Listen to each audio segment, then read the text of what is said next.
Strong women are often misunderstood. People think strength looks like loud confidence, sharp boundaries, and an unbreakable heart. But real strength is quieter than that. It's the moment you choose peace over proving. It's the day you stop explaining your worth to people who benefit from your doubt. Realize that loving deeply does not mean bleeding endlessly. Strong women don't wake up one morning fearless. They wake up tired of shrinking, tired of carrying what was never theirs, tired of surviving relationships that slowly teach them to disappear. And one day, something shifts. They don't become colder, clearer. They learn that access to their life is not a right. It is a responsibility. A strong woman does not cut people off because she is cruel. She cuts people off because she finally became honest. Honest about what costs her sleep. Honest about what tightens her chest. Honest about who benefits from her silence. She knows that loyalty without safety is self-betrayal. That empathy without limits becomes self-abandonment. That explaining yourself to someone committed to misunderstanding you is another form of exhaustion. For years, she was taught to endure, to be patient, to be understanding, to try harder. But healing teaches a different language. It says, you are allowed to outgrow rooms that once kept you alive, are allowed to disappoint people who only loved you when you were convenient.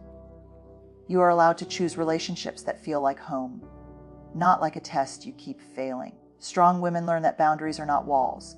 They are doors with locks. Not everyone deserves the key. And strength is not staying. Strength is knowing when leaving is the most loving thing you can do for yourself. Number one is that the chronic drainer. Some people don't hurt you with cruelty. They arrive softly, with stories, with wounds, with chaos wrapped in vulnerability. At first, you feel chosen, trusted, in a way that almost feels like love. You listen longer. You stay later. You answer messages when your body is already asking for rest. Tell yourself this is what compassion looks like. But slowly, something begins to disappear. Your laughter becomes quieter. Your nervous system never fully settles. Start measuring your words so they don't collapse. You carry their emotions the way you once carried your own childhood fears, silently, carefully, without complaint. Ask how you are, not in the way that leaves room for a real answer. They talk. You hold. They spill. You clean. They fall apart. You become the floor. Every time you feel tired, you feel guilty for it, because they've made their pain sacred and yours negotiable. You begin to confuse emotional labor with love. Call survival connection. You mistake being useful for being valued, but your body keeps the truth. It tightens when their name appears on your phone. Exhales only when you are alone again. It carries a quiet grief for the woman you were before every conversation became an emergency. A strong woman eventually notices this, with anger, with clarity.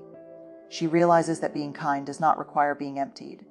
That love is not proven through exhaustion. That intimacy should not feel like emotional debt. She understands something simple and devastating. If a relationship only works when she is disappearing, not a relationship, it is a slow erasure. So she steps back, not to punish, not to teach a lesson, but to breathe again, to hear her own thoughts, return to a life where her nervous system is not constantly on call. And for the first time in a long time, she chooses herself, without apologizing for surviving. Is the silent competitor. The silent competitor is one of the hardest people to name, because they rarely look toxic. On the surface, they don't yell, insult you openly. They might even clap for you in public, but something in the room always feels off. With them, feel like you have to soften your joy before you share it. Like you need to shrink your success into something acceptable, so it doesn't change their mood. To read their face the way you read weather, scanning for signs of a storm you didn't cause. And the most confusing part is this: genuinely care about you and still resent you. Because the silent competitor isn't always trying to destroy you. Sometimes they're trying to protect themselves from what your growth triggers inside them. Your confidence reflects their insecurity. Your progress highlights what they haven't faced. Your freedom exposes the places they still feel trapped. So they compete quietly. Not in a way that looks like aggression, a way that looks like subtle distance, small comments, quick changes in energy. You'll feel it when you share good news and their response is just a little too flat, a little too quick, like they're trying to move past it. Or they respond with a story about themselves that somehow becomes bigger than your moment, when your pain gets met with comfort, but your joy gets met with silence. They don't celebrate you, they tolerate you. And tolerance is not love. Silent competitors often keep a scoreboard you never agreed to play on. They compare in their head, even if they don't admit it, might mirror your dreams but never truly support them. They might ask questions that sound like interest, but are really information gathering, compliment you in a way that contains a tiny needle, like must be nice, or you got lucky, or I could do that too if I had your time, or you've changed. Say, I'm proud of you. They say something that brings you back down to a level where they feel safer. And if you're a strong woman, especially one who used to survive by being easy, pleasing, and emotionally generous, this dynamic can trap you for a long time. You'll try to fix what you can't prove is broken. You'll keep giving them chances because nothing they did is big enough to justify your discomfort, body knows. You feel a slight shame for shining. You feel nervous when you're doing well. You start editing your life before you share it. That is not friendship. That is performance. A silent competitor will often be close to you when you're struggling because your struggle doesn't threaten them. They can feel needed, superior. Safe. Play the role of supporter without having to face their own envy. But when you rise, when you heal, when you glow, when you start choosing yourself, warmth changes.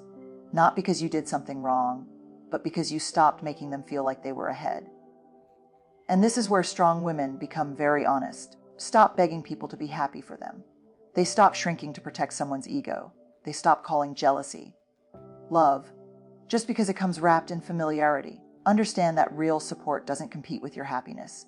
Real love says, tell me everything. It doesn't say, tell me, but not too much. So a strong woman creates distance, not out of bitterness, but out of self-respect. Because she finally understands this truth, anyone who needs you be smaller to feel secure will never be safe to grow with. And if you can't grow around someone, you will slowly rot trying to stay close to them. That's why strong women don't keep silent competitors around, not because they hate them, but because they refuse to live a life where their joy has to be negotiated. Relationships that feel like relief. Relationships where success doesn't create tension. Where good news is met with genuine celebration, not quiet punishment. The strongest thing a woman can do is this: stop calling it loyalty, when it's really just fear of outgrowing someone. Number 3 is the boundary breaker. Boundary breaker rarely shows up like a villain. They show up like someone who just loves you so much. Like someone who's just being honest, just worried about you. They blur lines and call it closeness. At first, it can even feel flattering. They want access. They want time. They want to know everything. They lean in fast. They act like your life is a shared space they can walk into whenever they want. Strong woman who has spent years being the understanding one. You might mistake that intensity for care. But boundaries are not about rejection, safety. A boundary breaker doesn't hear your boundary as information. They hear it as a threat, as disobedience, as a personal insult. So when you say, I need some space, they don't respond with respect. They respond with pressure. They ask why. Then they argue about your reasons. Then they make your needs sound unreasonable. They make you feel like you're doing something wrong just by having limits. And it gets exhausting. They don't only cross your boundaries. They rewrite them. They call you're not selfish. You're not right now dramatic. This hurts me. Too sensitive. Your self-protection into a character flaw. And the dangerous part is how subtle it can be. It looks like constant texting. Upset when you don't reply quickly enough. It looks like showing up unannounced and acting offended when you're not available. Looks like asking personal questions, then acting wounded when you don't answer. It looks like touching your body, your time, your energy, privacy as if it already belongs to them. And when you finally hold your line, they don't simply stop. They punish, they sulk, they withdraw affection, they become cold. Because for them, love is not, I respect you. Love is, I get what I want. A boundary breaker often trains you to abandon yourself. They make you feel responsible for their disappointment, for their anger, for their loneliness, for their mood. So you start negotiating with yourself. Maybe I should just explain better. Maybe I'm being too harsh. Maybe I should let it go this time. And slowly you're not living your life anymore. Managing someone else's reaction to your life. That's how a boundary breaker keeps control. They make your peace feel expensive. They turn boundaries into debates. Boundaries are not a debate. They are a decision. A strong woman learns that she doesn't need the perfect words for her boundary to be valid. She doesn't need evidence. She doesn't need a courtroom-level explanation. She doesn't need to convince someone who benefits from her lack of limits. She simply needs to trust herself. Here's the truth: people who respect you don't require you to suffer to prove you care. Respect sounds like, okay, I understand. Thanks for telling me. The boundary breaker will rarely say those words without resentment. They might comply for a moment, but they'll keep testing. They're not looking for clarity, they're looking for the point where you fold. And when you don't fold, they call you changed. They call you cold, difficult. But what they really mean is you're no longer easy to control. And that is the moment strong women finally see it. Doesn't want a relationship with me. They want access to me. They want the version of me that stays available, stays agreeable, stays open even when it's hurting. Want the version of me that doesn't make them uncomfortable with the word no. So a strong woman does something that feels terrifying at first. She stops negotiating her safety. She stops explaining herself to someone committed to crossing the line, stops giving one more chance to someone who treats limits like betrayal. She stops calling it love when she is the only one doing the emotional work. If she has to leave, she leaves. Not because she doesn't care, but because she finally cares about herself too. Because the boundary breaker doesn't just cross lines, they slowly teach you that you don't deserve to have any. And a strong woman refuses that lesson. She would rather be misunderstood with her boundaries intact than loved for her self-abandonment. Number 4A, the emotional manipulator. Emotional manipulator doesn't usually control you with force. They control you with feeling. They know how to pull on the parts of you that are tender, your empathy, loyalty, your fear of being the bad one. They don't need to raise their voice to win. They just need you to doubt yourself. And at first, it's hard to even call it manipulation because it's not always obvious. Sometimes it's wrapped in tears. Sometimes it's wrapped in charm. Sometimes it's wrapped in a story about how much they've suffered. And if you're a strong woman who has learned to survive by being understanding, keep giving them the benefit of the doubt. Again and again, until you're exhausted. The emotional manipulator makes everything about them, even when it starts with you. Bring up something that hurt you, and somehow you end up comforting them. You ask for accountability, and you get a breakdown. You request respect, a speech about how you're attacking them. It becomes a pattern. Your pain is never the focus. Your pain becomes the evidence that you are too much. Respond to your feelings. They respond to the fact that you have them. They twist the conversation so the question stops being, "Why did you do that?" and becomes, "Why are you reacting like this?" And slowly, without realizing it, you start editing your truth. You don't say what you mean fully. You soften everything. Add disclaimers. You smile while you're hurting. You swallow words because you already know what will happen if you speak. You'll be told you're dramatic, be told you're overthinking, you'll be told you're making problems. Or worse, you'll be met with guilt that feels spiritual. I guess I'm just a horrible person. Fine, I'll never talk again. After everything I've done for you, you're abandoning me like everyone else. It sounds emotional, but it's strategic. It forces you to rescue them. And when you rescue them, the original issue disappears. Their behavior is never addressed. The harm is never repaired. Back in the same place, carrying what isn't yours. Emotional manipulators are experts at turning your kindness into a leash. They learn what you can't tolerate, seen as selfish, being seen as cold, being seen as ungrateful. They learn what makes you fold. And then they use that consciously or unconsciously, in position. They might love, bomb you after they hurt you. Big apologies, big affection, big promises. Not because they've changed, because they feel you slipping away. They know how to reset the relationship before consequences arrive. They might punish you with silence, not the kind of silence that creates space, but the kind that creates panic. The kind that makes you chase. Kind that trains your nervous system to believe that your safety depends on pleasing them. They might gaslight gently, just enough that you feel confused. That's not what I said. You're remembering it wrong. You're too sensitive. You always do this. And the longer you stay in that environment, you lose the ability to trust your own reality.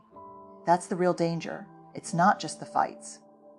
It's the self-doubt that grows afterward. Play conversations like evidence. You wonder if you're the problem. You feel guilty for needing basic respect.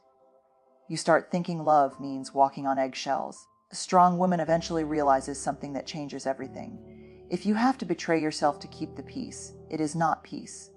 It is compliance. And she also realizes that accountability is not cruelty, it's care. A healthy person can hear, "That hurt me," and stay present. They may feel regret. They may feel discomfort.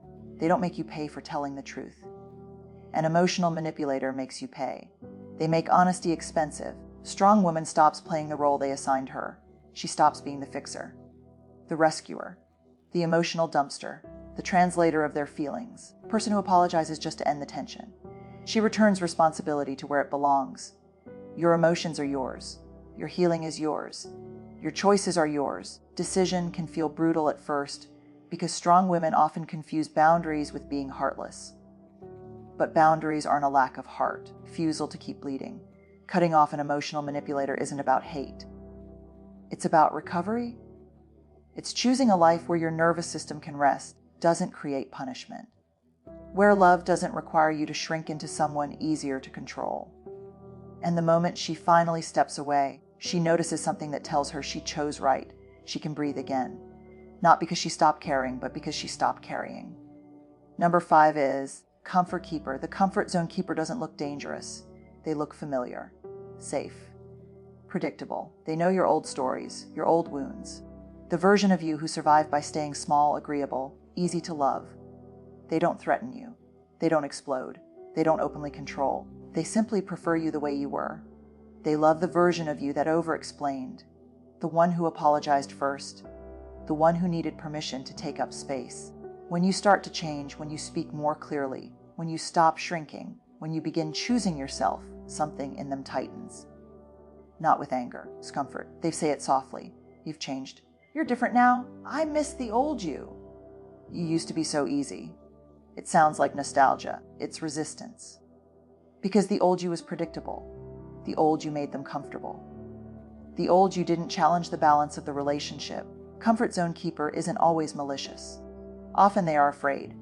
Afraid that your growth will create distance. Afraid that your boundaries will reveal their own lack of them.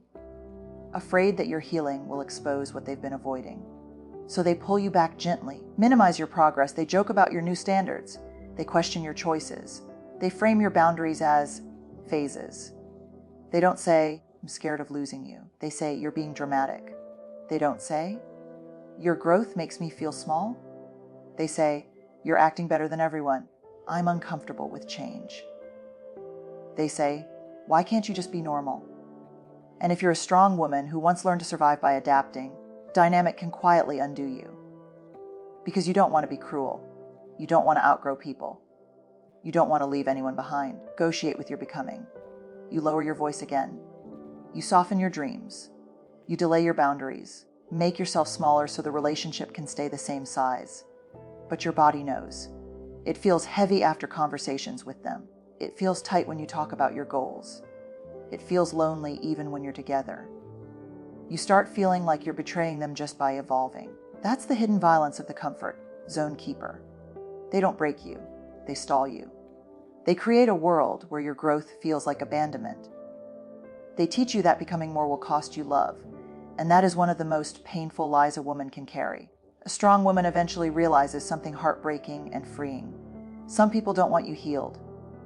They want you familiar, want access to the version of you that needed them, not the version that stands on her own feet.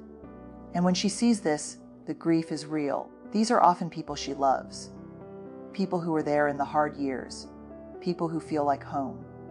But home that won't let you breathe is not safety. So she makes a choice that doesn't look heroic on the outside. She stops editing her growth. She stops apologizing for evolving. She stops asking for permission to become someone new. She lets the relationship change, or end, instead of letting herself shrink again. And that is not betrayal. That is survival. Because love that only exists when you stay small is not love. It's a cage with soft walls. A strong woman does not trade her future for the comfort of someone else's past. She chooses the unfamiliar freedom of her becoming over the familiar pain of staying the same, even when it costs her people, even when it breaks her heart, when she has to walk alone for a while. Because she knows loneliness is lighter than a life where you are never allowed to grow. Is the truth strong women eventually make peace with? Not everyone who walked with you is meant to walk with you forward. Some people were there for your survival season. Some were there to teach you what love is not. Some were there to show you how strong you could become. Letting go doesn't mean you're ungrateful. It means you're honest. It means you refuse to build a future on relationships that require your silence. You're shrinking self-betrayal. Strong women don't cut people off lightly. They grieve first. They question themselves. They try one more time. And when they finally leave, it's not because they stopped caring. It's because they started caring about themselves too. They choose peace over familiarity, clarity over chaos, self-respect over being misunderstood. And maybe that's the deepest kind of strength. Walking away with a soft heart and a spine strong enough to hold it. A woman who knows her worth doesn't beg for space in rooms that were never built to hold her light. She builds her own.